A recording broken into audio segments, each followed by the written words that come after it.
The complexity of English tenses comes from the fact that they are using formatifications for each tense to express different meanings, different emotional feedback for all the happenings in their life.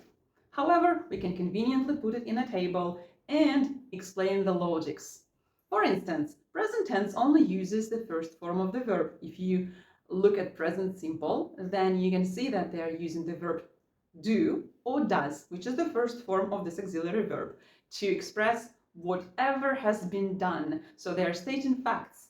If we are going to present continuous, they are using the verb to be in its first form, which has three modifications: am, is, are, I am, he, she, it is, you, they, and we are. However, the first form of the verb is still there, and the verb itself, the action verb, goes in ing form, in gerund, because we are expressing something that's going on with us. We are submerged in it. We are continuously doing this action. We are being busy, or it feels like we're continuously doing that. It's in our head.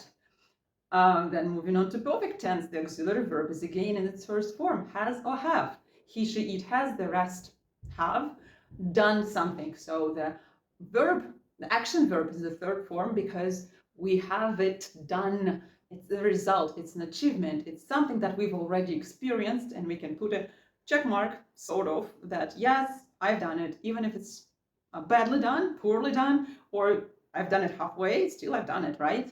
So I've been to Paris, it's an achievement too, that's why we use present perfect for that. Moving on to perfect continuous, again, the auxiliary verb in its first form, we have been doing something, but we are not just reflecting that we've done it, we've done it for a certain period of time. So there is a longevity coming in.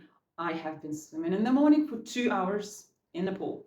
Okay, now I have 2 hours going on, and that's why the continuous is kicking in, and we have it in present perfect form.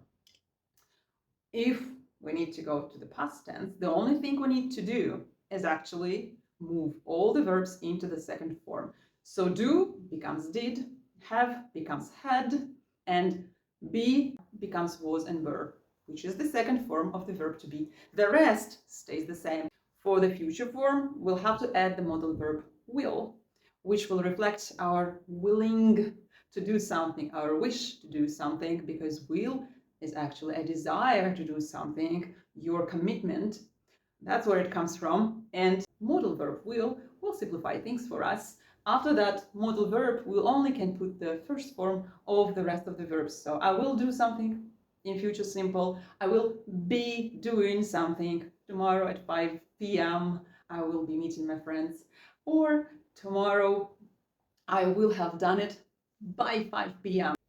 I will have something done by a certain deadline in the future if we're using future perfect, and you'll have to have a deadline there. So you'll literally have it done by, I don't know, Wednesday, by 2026, by the new year.